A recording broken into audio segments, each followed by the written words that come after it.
किसान भाइयों, आज की इस वीडियो में हम आप लोगों को बरसात में होने वाली लौकी की खेती के विषय में पूरी जानकारी देंगे।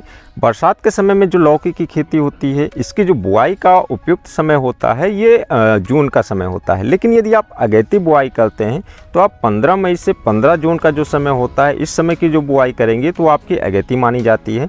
15 जून से 15 जुलाई के बीच का जो समय होता है ये इसमें जो उपयुक्त समय होता है, मतलब कि ये मध्यम अवधि वाला इसकी बुआई मानी जा सकती है। और आप पछेती में यदि आप इसकी बुआई करना चाहते हैं तो 15 जुलाई से पूरा अगस्त महीने तक आप इसकी बुआई कर सकते हैं। अगस्त महीने के बाद यदि आप इसकी बुआई करेंगे तो आपको यहाँ पर उत्पादन कम मिलेगा और आपको जो है फ़ायदा कम होगा, क्योंकि लौकी की जो फसल होती है 60 दिन के बाद से इसमें फल मिलते हैं। तो उधर आपका केवल 1-1.5 महीना ही बचेगा, जबकि वो ठंड का समय आ जाएगा तो लौकी का आपका जो है उत्पादन जो रहेगा उसकी आपको उचित मूल्य नहीं मिलेगा। तो आप बहुत अधिक लेट में बुआई ना करें, जुलाई के लास्ट तक आप बुआई करते हैं तो ज़्यादा सही रहेगा। अब बात करते हैं अगेती बुआई की। जैसा कि हम बता रहे हैं कि 15 मई से आप इसकी बुआई करते हैं। किसान भाइयों, लौकी की जो खेती होती है ये वर्ष भर में कई समय पर होती है। जैसा कि जो जायद सीज़न की लौकी की बुआई होती है, इसकी बुआई का स्टार्टिंग काफ़ी किसान भाई अक्टूबर महीने के लास्ट से ही शुरू कर देते हैं। जैसे कि मटर लगा होता, आलू लगा होता और कोई भी सब्जियां होती, इसमें वो अगेती बुआई करते हैं, अक्टूबर और नवंबर महीने में करते हैं। उसके बाद जनवरी महीने की स्टार्टिंग में इसकी बुआई होती है, जो कि नर्सरी के माध्यम से होती है। फरवरी में सीधी बुआई होती है, मार्च में बुआई होती है और अप्रैल महीने में भी बुआई होती है। तो ये वाली जो लौकी होती है, इनकी लताएं अधिकतर जो मैक्सिमम जो किसान भाई हैं जो कि गर्मी वाला एरिया है जहाँ पर लू चलती है वहाँ पर ज़मीन पर करते हैं। तो जब ज़मीन पर इसकी बुआई होती है तो वो आगे चलकर जून जुलाई तक वहाँ से फल मिलते हैं। लेकिन अभी अक्सर क्या होता है कि जो प्लॉट जलमग्न क्षेत्र में होते हैं, मतलब कि बरसात के समय उसमें पानी लग जाता है, वहाँ पर लौकी की फसल तो बरसात शुरू होते ही ख़त्म हो जाती है। जहाँ पर थोड़ा ऊंचाई रहती है, पानी कम लगता है, वहाँ पर फसल लंबी चलती है। लेकिन वहाँ से जो लौकी निकलती है उसकी जो क्वालिटी वो ख़राब हो जाती है, मतलब कि टेढ़े मेढ़े लौकी आते हैं, उसमें ज़्यादातर कीड़ों के डंक लगे होते हैं। तो इस तरीके से यदि आप अगेती में मई के मध्य से इसकी स्टार्टिंग करते हैं या जून के शुरुआत में ही बुआई कर देते हैं तो आगे चलकर जुलाई मध्य और जुलाई लास्ट से जब आपकी लौकी निकलेगी तो मार्केट में आपको उसका अच्छा रेट मिलेगा, क्योंकि आपके नए पौधे रहेंगे और यहाँ पर आपको जो लौकी का रेट है काफ़ी अच्छा मिलेगा। तो इस तरीके से यदि आप बरसात के सीज़न वाली लौकी की खेती करते हैं तो अगेती का आपका जो बुआई है आपको मध्य मई से ही स्टार्ट कर देनी है। अब बात आती है कि लौकी की खेती करने के लिए आपका जलवायु कैसा होना चाहिए और मिट्टी कैसी होनी चाहिए। तो किसान भाइयों, ये जो भारतवर्ष हमारा जो देश है, यहाँ पर लौकी की खेती जो भारत के हर एक प्रदेश में होती है, हर एक कोने में होती है। तो लौकी के लिए जो तापमान की ज़रूरत होती है 25 से 35 डिग्री पे अच्छा परफॉर्मेंस देती है। लेकिन ठंड में जब इसका तापमान 5 से 7 डिग्री आ जाता है, उस समय में भी लौकी की पौधों से फल आते हैं, लेकिन फलों की संख्या कम हो जाती है। और जो मैक्सिमम इधर जून का महीना आ जाता है, मई लास्ट और जून का जो समय होता है, यहाँ पर तापमान करीब 45 डिग्री के आसपास भी पहुँच जाता है। उस समय भी लौकी में अच्छे फल लगते हैं। तो इस तरीके से मिनिमम और मैक्सिमम तापमान में भी लौकी की खेती हो रही है। तो भारत के हर एक कोने में आप लौकी की खेती कर सकते हैं, लेकिन इसके लिए जो उपयुक्त जलवायु है 25 से 35 डिग्री तापमान हो और अब आपके खेत का जो पीएच मान हो 6 से 7 के मध्य हो तो उपयुक्त रहेगा। मिट्टी की बात करें तो यदि आपके खेत की मिट्टी बलुई दोमट है या हल्की दोमट है तो सबसे उपयुक्त होगी। वैसे विभिन्न प्रकार की मिट्टियों में भी लौकी की खेती हो सकती है। और यदि आपके आसपास और अन्य सब्जियों की आप खेती करते हैं, खाद्यान्न फसलों की खेती करते हैं, तो लौकी की भी खेती उसमें हो जाएगी। कोई पर्टिकुलर ऐसा नहीं कि इसमें होगी और उसमें नहीं होगी। तो इस तरीके से लौकी की खेती हो जाएगी। और बात करते हैं इसमें खेत की तैयारी की। अब आपको खेत की तैयारी किस तरीके से करनी है। किसान भाइयों, जो बरसात के समय में लौकी की खेती होती है, इस समय पर हमें जो इसकी लताएं होती हैं इनको ऊपर झालर देना होता है, वर्टिकल में ले जाना है। तो इस तरीके से आप इसको मचान विधि से भी कर सकते हैं, झमरा विधि से कर सकते हैं, वर्टिकल फार्मिंग कर सकते हैं। तो आपको इस तरीके से खेती करनी है। तो खेत की तैयारी के समय से ही आपको इस तरीके की व्यवस्था कर लेनी है कि आपको आगे चलकर मचान की भी व्यवस्था करनी है। तो तार बांस की व्यवस्था होनी चाहिए, क्रॉप नेट की व्यवस्था होनी चाहिए, रस्सी की व्यवस्था होनी चाहिए। तो जब हम खेत की तैयारी करते हैं तो खेत में जो इससे पहले जो फसल लगे हुए हैं उनके जो फसल अवशेष हैं इनको हमें मिट्टी में दबा देना है। यदि हमने पहले से ही खेत की जुताई करके छोड़ दिया है तब तो हम फिर सिंपल उसका लास्ट जो है एक बार रोटावेटर से जुताई कर देते हैं। लेकिन कोई फसल लगी हुई हो तो सबसे पहले हम उसकी 2 बार हैरो से जुताई करवा देंगे और इस तरीके से फसल अवशेष उसमें मिट्टी में दब जाएंगे और फिर हमें अंतिम जो जुताई है वो रोटावेटर से करना है।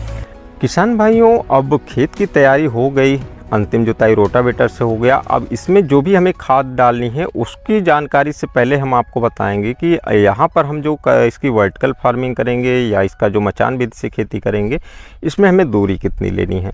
किसान भाइयों, जैसा कि हम बरसात के सीज़न में लौकी की जो खेती करते हैं इसको हमें वर्टिकल में ले जाना होता है या फिर हम इसे मचान या झमरा बनाते हैं। तो जो वर्टिकल फार्मिंग होती है, क्योंकि हम अक्सर हाइब्रिड किस्मों का ही चुनाव करते हैं तो इसकी लताएं बहुत बड़ी नहीं होती हैं और इसमें जो इसकी लताएं होती हैं शुरुआत से ही फल आने लगते हैं। तो वर्टिकल फार्मिंग ज़्यादा सही रहता है। वर्टिकल फार्मिंग का मतलब ये है कि हम लाइन से इसमें जो बुआई करेंगे उसके बाद इसको हम ऊपर की साइड में ले जाएंगे और नीचे से ही इसमें फल लगते रहेंगे। तो 1.5 फीट, 2 फीट, 3 फीट की हाइट में ही काफ़ी मात्रा में फल रहेंगे। तो इसके लिए हमें क्या करना है, सीधी लाइन में बांस लगाना होगा और क्रॉप नेट लगाना होगा या जो भी हम जिस तरीके से बधाई करते हैं तो नीचे से ही फल बनेंगे। अब जो इसमें झमरा विधि या मचान विधि होता है इसमें थोड़ा सा अंतर ये होता है कि जैसे यदि हम मचान विधि बताते हैं तो इसका ये मतलब होता है इसमें ऊपर चारों तरफ करीब 6 फीट 7 फीट की ऊंचाई पर हमें पूरा जाल लगा देना है या रस्सी बधाई कर देनी है और एक एक जगह पर हमें पौधों की बुआई करनी है। वो पौधे पहले किसी बांस या किसी रस्सी की सहायता से ऊपर जाएंगे, फिर चारों तरफ फैलकर वहाँ पर फल लगेगा। तो जो थोड़ा देसी टाइप की किस्में होती हैं जिनकी लताएं ज़्यादा लंबी होती हैं और शुरुआत में उसमें कम फल आते हैं तो उस टाइप की लौकी की हम इस तरीके से बुआई करते हैं। फिर भी आप यहाँ पर मचान विधि, झमरा विधि, वर्टिकल विधि आप कोई भी किसी भी तरीके से आप यहाँ पर इसकी तैयारी कर सकते हैं। तो इस यहाँ पर दूरी की बात करें तो 7 से 9 फीट हमें लाइन से लाइन दूरी रखनी है।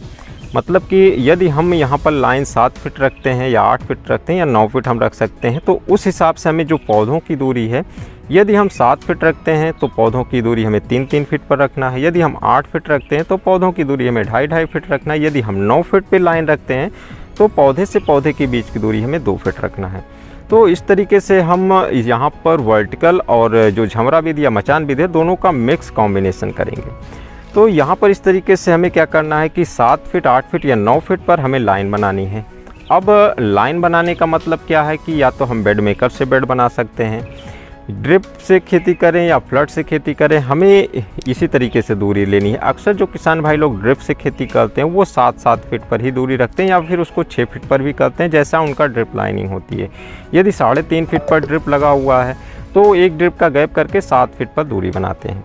अब हमें बेड बनाना है। बेड में बनाने के लिए हम बेड मेकर का प्रयोग कर सकते हैं, जैसे कि जो ट्रैक्टर के पास में लगे होते हैं, या फिर टिलर की सहायता से बेड बना सकते हैं। कई तरीके होते हैं बेड बनाने का, तो हम अपने हिसाब से बेड बना सकते हैं। लेकिन यहाँ पर खेत की तैयारी के बाद बेड बनाने से पहले जहाँ पर हमारा बेड बन रहा है 7 फीट या 8 फीट 9 फीट पर जहाँ बन रहा है, हमें सबसे पहले वहाँ पर मार्किंग कर लेनी है, एक रस्सी लगा देना है और उसके बाद हमें यहाँ पर खाद का प्रयोग करना है। यदि हमारे पास पर्याप्त सड़ी हुई गोबर की खाद है तो हमने पहले से उसको खेत में मिला दिया है, रोटावेटर से जुताई हो गई है, अब हमें केवल रासायनिक खाद का प्रयोग करना होगा। लेकिन यदि हमारे पास गोबर की खाद की मात्रा कम है तो ये जो लाइनिंग हमारी है जहाँ पर हमने रस्सी रखा हुआ है, इसी के सहायता से हम गोबर की खाद या कोई जैविक खाद या जो भी कोई भी हमें खाद का प्रयोग करना है उसको हम इसी लाइन के ऊपर ही हम छिड़क कर डालेंगे। रासायनिक खादों की बात करें तो प्रति एकड़ 1 बोरी DAP, 1 बोरी SSP और 1 बोरी यूरिया, 1 बोरी पोटास, 10 kg माइक्रोन्यूट्रेंट। और यहाँ पर यदि आपके खेत में निमेटोड की समस्या है तो 6 से 8 kg आप फ्यूराडान का प्रयोग कर सकते हैं। 2 kg आपको ह्यूमिक एसिड लेना है और अन्य कोई खाद जो आप अपने खेत के हिसाब से, खेत की मिट्टी के हिसाब से, स्वास्थ्य के हिसाब से और ऐड करना चाहते हैं आप उसको ऐड कर सकते हैं। तो इन खादों का मिश्रण तैयार कर लेना है और उसके बाद जो हमारी लाइनिंग रहेगी उस लाइनिंग में करीब जो है 1-1.5 फीट या 2 फीट की चौड़ाई तक हमें इस तरीके से खाद को छिड़क कर डाल देना है।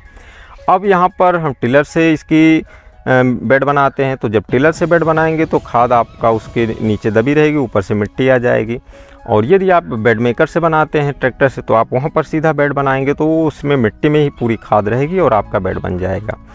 यदि आपके खेत की जो अवस्थिति है, बरसात में पानी ज़्यादा लगता है, तो आपको बेड की ऊंचाई बढ़ा कर रखनी है। यदि खेत से पानी तुरंत निकल जाता है तो बेड की आपको हल्की ऊंचाई रखनी है। आप यहाँ पर 8 से 12 इंच की ऊंचाई का बेड बना सकते हैं। तो और किसान भाइयों, यहाँ पर कुछ बातें ध्यान रखनी है, जैसे कि यदि हम यहाँ पर ड्रिप का प्रयोग कर रहे हैं तो सीधा इसमें ड्रिप लाइन से सिंचाई हो जाएगी। लेकिन यदि हम यहाँ पर फ्लड से सिंचाई कर रहे हैं तो हम यहाँ पर जो बेड बनाएंगे उस बेड के एक साइड में या फिर दोनों साइड में हमें एक हल्की सी पतली सी मेड़ी बनानी होगी। मेड़ बनाने का मतलब ये है कि जब हम इसमें सिंचाई करेंगे तो दोनों किनारों से पानी रुका रहेगा और फिर वहाँ इसकी सिंचाई हो जाएगी। नहीं तो यदि हम 8-9 फीट की दूरी पर लाइन लेते हैं तो हम पूरे बीच की जो गैप है, 6 फीट का जो गैप बचेगा, उसमें हम सिंचाई करेंगे। तो यहाँ पर काफ़ी पूरे खेत में सिंचाई करनी होगी और खरपतवार भी ज़्यादा रहेंगे। वैसे बरसात के समय में खरपतवार होते ही हैं, लेकिन यदि हम जो है पास में किसी एक साइड में मेड़ी बना देते हैं तो आगे चलकर हमें सिंचाई के समय पर दिक्कत नहीं होगी। तो किसान भाइयों, इसके बाद जब हमने बेड बना लिया तो अगली प्रक्रिया आती है, इस पर हमें मल्चिंग लगाना है। यदि आप ड्रिप का प्रयोग कर रहे हैं तो मल्चिंग लगाना ही है, लेकिन यदि आप फ्लड से भी कर रहे हैं तो भी आपको मल्चिंग लगाना है, क्योंकि जो बरसात के समय में खेती होती है उस समय काफ़ी ज़्यादा खरपतवार उगेंगे और वो खरपतवार जो उसमें आपने पोषक तत्व दिया है उसको अवशोषित करेंगे और इसकी जड़ों के पास ग्रोथ करेंगे और इसमें जो पोषक तत्व हैं इसके लिए प्रतियोगिता होगी, तो आपके पौधे कमज़ोर रह जाएंगे। तो बहुत ज़रूरी है आप यहाँ पर मल्चिंग सीट का प्रयोग करें। किसान भाइयों, बात आती है यदि हमने बेड ऊंचा बनाया है, चौड़ाई अधिक बनाई है, क्योंकि जैसा कि हमारा यदि खलार वाला क्षेत्र है तो मोटे बेड बनेंगे तो यहाँ पर हमें 1 मीटर की चौड़ाई वाली मल्चिंग का प्रयोग करना है। लेकिन यदि हमारे जो खेत हैं वो थोड़ा ऊंचाई पर है, पानी आसानी से निकल जाता है, तो यहाँ पर हम हल्का जब बेड बनाएंगे तो एक फ़ायदा ये यहाँ पर रहेगा कि हम जो 4 फीट की चौड़ाई वाली मल्चिंग होती है उस मल्चिंग को 2 पार्ट में काट देंगे और उसके बाद फिर 2 फीट की चौड़ाई वाली मल्चिंग से हम उस बेड को ढक देंगे। तो यहाँ पर मल्चिंग का कास्ट हमारा बच जाएगा। तो किसान भाइयों, इस तरीके से मल्चिंग बिछा देने के बाद अब हमें यहाँ पर होल लेना है। जितनी दूरी पर हमें सीड की बुआई करनी है उतनी दूरी पर हमें यहाँ पर होल लेना होगा। इस तरीके से होल ले लेंगे और होल लेने के बाद हम यहाँ पर सीड की बुआई करेंगे। प्रति एकड़ के हिसाब से करीब 350 से 400 ग्राम लौकी के सीड की ज़रूरत होती है। तो आप इतनी सीड्स की यहाँ पर बुआई करेंगे और एक एक जगह पर आपको एक सिंगल सीड की बुआई करनी होगी। किसान भाइयों, बुआई के समय हमें इस बात का ध्यान रखना है कि क्योंकि जैसा कि बरसात का समय होता है और खेत में नमी है या नहीं है, खेत की तैयारी के समय हमें ऐसे